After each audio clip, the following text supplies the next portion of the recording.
¿Por qué celebramos Samhain? ¿Cuál es el oscuro atractivo de jugar con calaveras y fantasmas? ¿Es un fetichismo?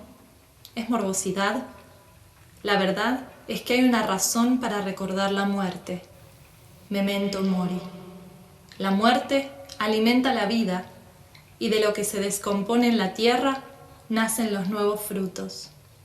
Reconectar año a año con esta temporada nos recuerda y nos prepara para la resurrección de la mitad luminosa del año. Los muertos tienen ciclos opuestos a los de los vivos, como el yin y el yang. Ambos se retroalimentan para hacer a la rueda de la vida girar.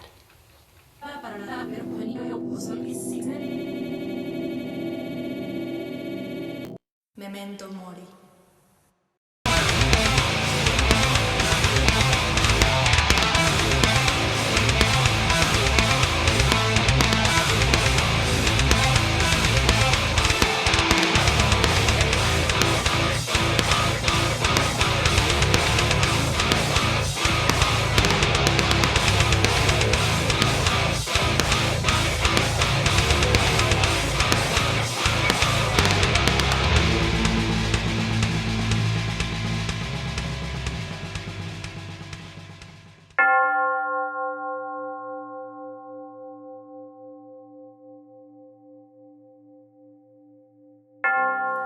El contacto con la muerte es siempre inesperado, repentino, doloroso, difícil de atravesar y nos da miedo, sobre todo en la sociedad moderna, en la sociedad occidental, ya que sabemos que antiguamente otras culturas orientales, por ejemplo, si nos remitimos esencialmente a la religión budista, los budistas literalmente definen a su práctica como una preparación para la muerte, una preparación en vida para el momento de la muerte. Y de hecho, si nos vamos al Tíbet y conocen el libro del Bardo Todol o el libro de los muertos del Tíbet, este libro es exactamente una guía para la muerte. Es una guía para el momento previo, durante y después de la muerte, que se le leía a las personas cuando estaban a punto de morir. Se lee antes, se lee durante la muerte y se lee después. Entonces, todas estas culturas tenían un contacto con la muerte mucho más consciente en vida. Cuando nos hablábamos en los anteriores videos en mi canal sobre los egipcios, también podemos ver que ellos tenían un gran culto a la muerte y que la muerte era parte de su vida diaria. Los procesos de momificación, los rituales, la importancia, los monumentos que creaban para los muertos, los monumentos funerarios. ¿Por qué? Porque la vida y la muerte están interconectadas, es un ciclo, y ellos lo podían entender, sobre todo en Egipto, porque podían ver en el crecimiento del Nilo que al volver su marea y al crecer fertilizaba los bancos del río y creaba una putrefacción negra, Kem, por eso el nombre antiguo de Egipto, que era Kem, la tierra negra, la tierra fértil, y podían ver que de esa putrefacción nacía la posibilidad de la tierra fértil, la posibilidad de la siembra, la posibilidad de que nazca vida en un lugar donde antes había sequía y había esterilidad. Entonces este concepto de la muerte como fertilizador, como fertilizante, es un concepto que antiguamente se entendía mucho. Ahora, cuando las sociedades europeas empezaron a conquistar distintas partes del mundo, de lo que hoy en día deriva nuestra sociedad moderna, básicamente, ellos se expandieron por otros territorios donde había prácticas mortuorias. Si pensamos en los colonizadores europeos en América, las culturas mayas, aztecas e incas, sobre todo los aztecas, tenían unas prácticas mortuorias muy intensas y muy arraigadas también al ciclo de su vida. Todo esto era en base al entendimiento de que de la muerte nace la vida. Cuando los colonos llegaron a América y se enteraron de todas estas culturas, las vieron como terribles, como bárbaros, como el miedo a la muerte. Entonces las culturas colonizadoras, las culturas que de alguna manera desarraigaron las costumbres chamanas o propias de cada territorio, trajeron consigo el catolicismo y otras religiones que veían la muerte como tabú, como un tema del que no se puede hablar, como algo oscuro, como algo que no se habla, como algo para ocultarle a los niños, ocultar de otras personas, y un tabú. Y trajeron esta creencia de que la muerte es tabú y que hay que apuntar a vencer a la muerte. Entonces, en las sociedades modernas y en las religiones que aparecieron más adelante, el objetivo del hombre pareció ser cada vez más vencer a la muerte, que el hombre tenga supremacía por sobre la naturaleza. Y esto no solo sabemos que es imposible. ¿Por qué? Porque la muerte es inevitable y la muerte está alrededor de nosotros constantemente. La muerte está ligada a todos los procesos y los ciclos de nuestra propia vida, de las plantas, del universo. La muerte es un principio universal de la creación. Entonces, con la supremacía del ser humano sobre la muerte, se trata de ganarle a la muerte, vivir más tiempo y a la vez desterrarla. De esto no se habla, hablemos solamente de lo lindo, no hablemos de lo que nos trae desafíos. Esto nos llevó a que hoy en día tengamos una gran desconexión con los procesos de muerte. Y el problema de tener una desconexión con los procesos de muerte es que si no conocemos la muerte, no sabemos cómo nace la vida. No sabemos, a las personas que nos gusta crear, no sabemos de dónde sale la creatividad, de dónde sale esa chispa que inevitablemente, como las semillas en el Nilo, nacen después de la putrefacción, nacen después de la fertilización. Sin muerte, sin putrefacción, no hay terreno para que nazca nada, para que nazca la creatividad. Entonces, ¿cómo hacemos para integrar en vida los procesos de muerte? Existe la muerte física, literal, y la muerte simbólica. Hay procesos en nuestra vida que mueren para dar paso a otros procesos. ¿Cómo hacemos para integrar la muerte en nuestro día a día, en nuestra vida?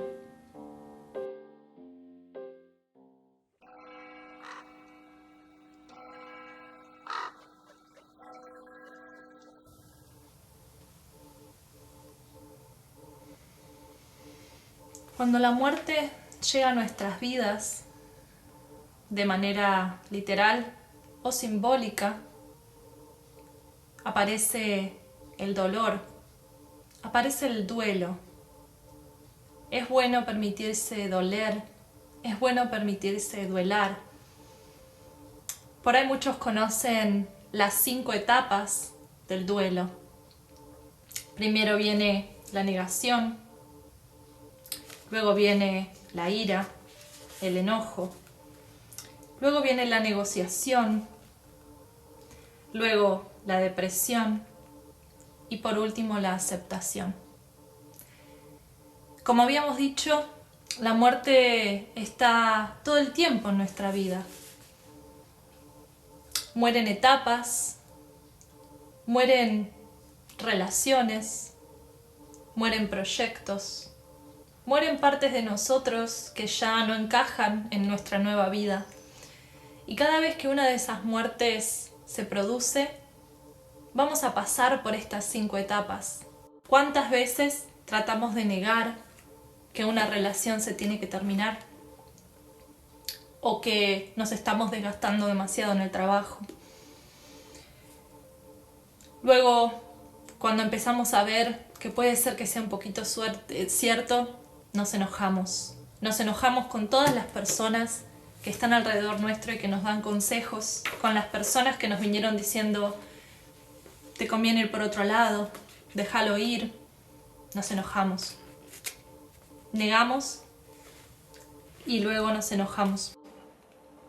La negociación es un punto interesante.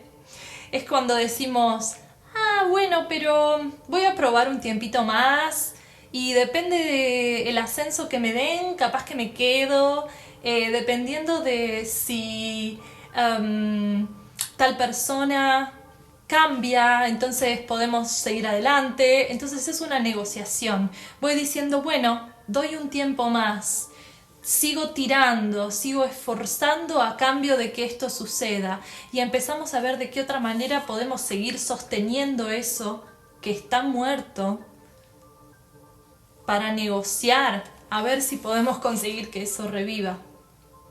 La muerte es pesada, es heavy, y tratamos de negociar con ella.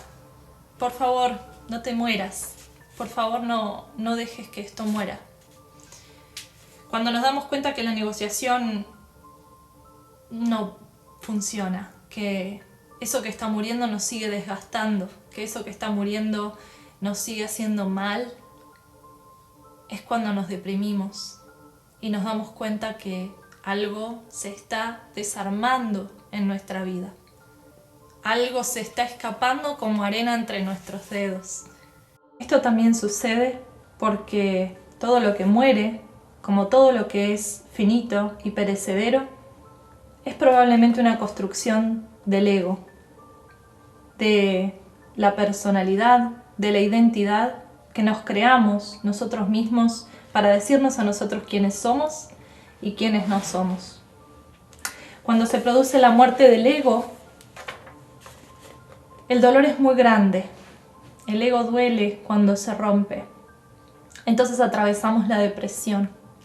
Sentimos que no tenemos identidad, que si esa cosa se va, que si ese trabajo se va, que si esa relación se va o esa persona se va, no sabemos más quiénes somos, no sabemos más cuál es nuestro propósito, no sabemos más si todo el esfuerzo que hicimos sirvió para algo. Entonces entramos en esa etapa de la depresión. ¿Conocen la frase, cuando tocas fondo no queda otra que ir para arriba? Es por eso que después de la depresión viene la etapa de la aceptación. Aceptar la muerte, aceptar la pérdida, es abrazar los ciclos de muerte en nuestra vida. La primera tarea que tenemos que hacer si queremos integrar los procesos de muerte a nuestra vida es aceptar la muerte. Y no solo aceptarla, sino darle la bienvenida. Y yo pienso que esta época del Día de Difuntos, de Samhain, de Halloween, un poco lo que practicamos durante unos días es darle bienvenida a la muerte, de la manera más divertida, más colorida que podemos. Pero también podemos trabajarlo de una forma sentida. Una forma de dar bienvenida a la muerte en nuestra vida es empezar a practicar rituales funerarios, entierros, rituales funerarios para las cosas que van muriendo en nuestra vida. Por ejemplo, etapas. Por ejemplo, cuando tenemos 18 años, por lo menos en la cultura que yo me crié y en las que yo conozco, a los 18 años nos graduamos del colegio y esa etapa no vuelve nunca más. Son años, son como 10 años, si no me equivoco, de colegio, y mientras estás en esa etapa sentís que no se termina más, que es una eternidad, sentís que es toda tu vida. Todo lo que te identifica en ese momento pensás que va a ser para siempre. Es por eso que los chicos se angustian tanto por lo que piensan sus compañeritos del colegio, por lo que dicen, por las relaciones que tienen. Y sin embargo después, cuando nos vamos del colegio, La mayoría de nosotros no vemos nunca más a esas personas que tanto nos preocupaba su opinión. Algunos sí, conservamos algunos amigos del colegio todavía, pero esto de levantarse todos los días, ponerse el uniforme o no, prepararse para el colegio, estudiar, ver a los 30 o 40 compañeritos todos los días, tener amigos y confidentes todos los días, es una etapa que muere y que nunca más vuelve en la vida. Hay muertes que son definitivas y hay otro tipo de muertes que lo vamos a hablar en un segundito. Para esas muertes definitivas es que a mí me gusta mucho incorporar una práctica funeraria.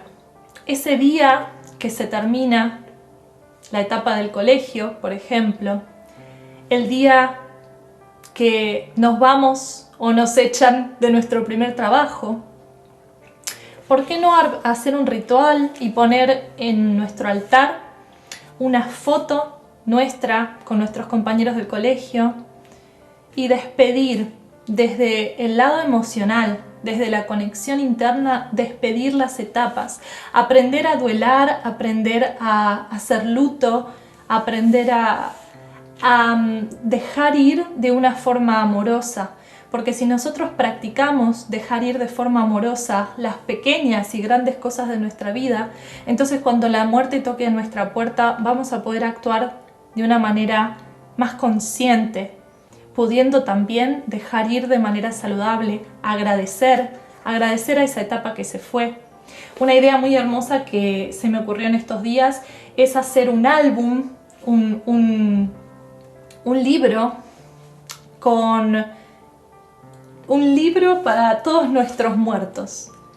Es decir, un libro para todas las etapas, los proyectos, todo aquello a lo que queremos decirle adiós, todo lo que se terminó, ya sea de forma abrupta porque se terminó desde afuera, ya sea que nosotros decidimos terminarlo, para darle un cierre de forma amorosa. Entonces en ese libro, imagínense tener un álbum donde tenés el día que terminaste el colegio, con fotos con tus mejores amigos y amigas, con firmas que podés pedirle a tus amigos que te dejen, y pasás la página y tenés el último día de tu primer trabajo, cuando te fuiste porque te fuiste a buscar un trabajo mejor o porque te echaron, no importa, hay que hacer la paz con las personas que nos echaron. Entonces podemos así hacer un ritual de reconciliación con las cosas que van muriendo en nuestra vida y entonces ser más conscientes en todas nuestras etapas, incluso las pequeñas cosas como alguna cosa una prenda de ropa, por ejemplo, que ya está vieja y que no la vamos a usar más, decirle adiós, tal vez guardarnos un pedacito de tela o guardarnos una foto cuando usamos esa ropa por última vez, todo lo que a ustedes les resulte significativo de una prenda o de un objeto o de una situación que muere y que no va a volver. Entonces, este libro de muertos, este álbum del cierre de procesos es una forma de incorporar las muertes que pasamos en vida. Y por qué no, también hacer un álbum de ancestros.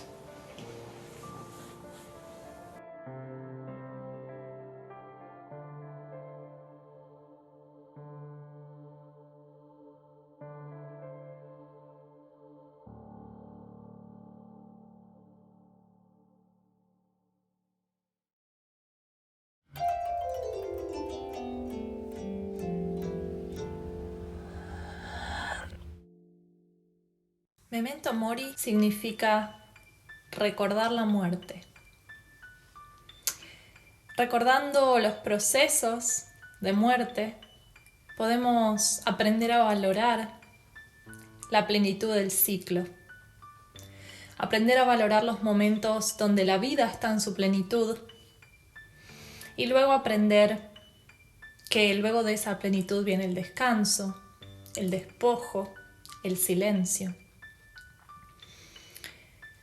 Memento mori nos ayuda a enfocarnos en la resurrección después de la muerte, y no en la muerte, sino entender la muerte como un ciclo que una vez depositada en la tierra y una vez hecho la fermentación y la putrefacción, permite que algo nuevo nazca, nacer desde la muerte, resucitar, darle vida a lo que estaba muerto.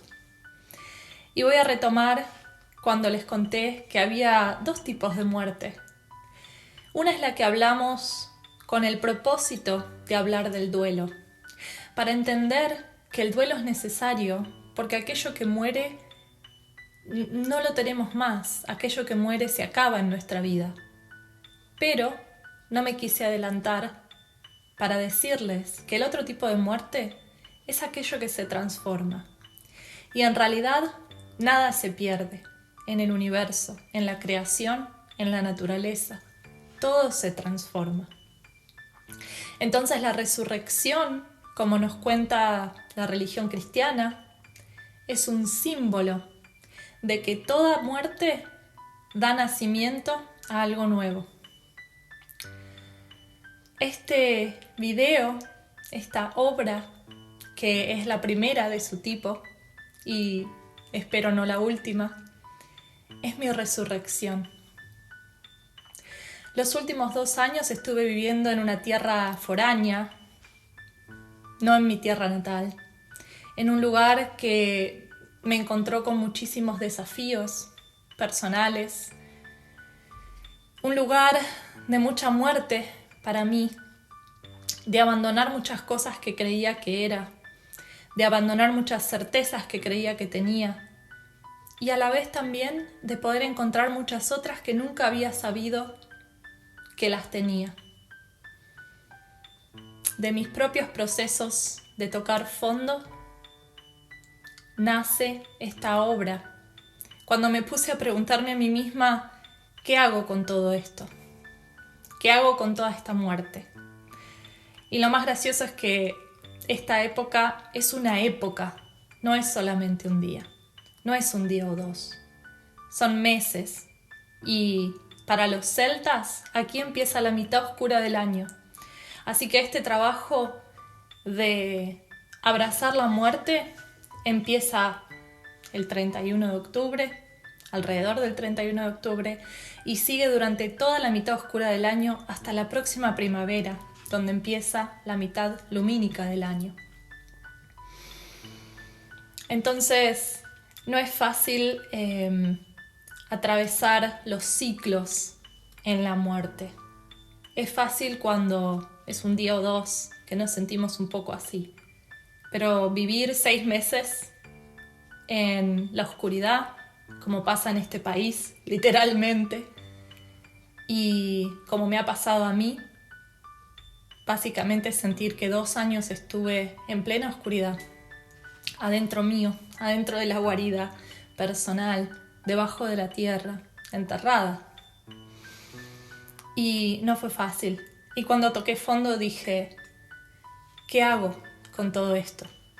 Y me nació la pregunta, ¿cómo incorporo el aprendizaje de la muerte a mi vida? Porque no se puede quedarse ahí, no se puede quedarse enterrado, hay que resucitar. Este video es para que aprendamos juntos a tomar la muerte como combustible. ¿Qué combustible me da cada una de las muertes de mi vida? Este fin de año, realmente el 31 de octubre es el fin de año del calendario celta. Después de ahí empieza el año nuevo. Pero también para el calendario gregoriano, el 31 de diciembre, pónganse a pensar desde ahora hasta diciembre qué cosas van a dejar ir, a qué cosas van a hacerle luto, qué cosas van a poner en su álbum de difuntos, qué cosas van a dejar morir. Y piensen qué combustible, qué tipo de combustible les proporciona esa muerte. Abandonar esto que estoy cargando, abandonar ese muerto, ¿me permite tener más energía? me permite tener mayor tiempo para disponer, me permite salud mental, me permite relaciones más sanas. Pensemos no en la muerte, sino en lo que dejar morir nos permite resucitar en nosotros mismos. Terminar una relación me permite resucitar el cuidado y el autoamor hacia mí misma y posteriormente aprender a tener una relación más sana. Abandonar trabajos que nos sofocan nos permiten tener más tiempo y más energía para enfocar en nuestra creatividad, en nuestros proyectos del corazón. Así que, como final de este mensaje, simplemente quiero enviarles esta frase: la muerte como combustible. No enfocarse en la muerte, sino en la resurrección. Feliz Samhain para todos. Feliz resurrección. Y no se olviden, Memento Mori.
Podría ser el amor por telepatía. I'm finished.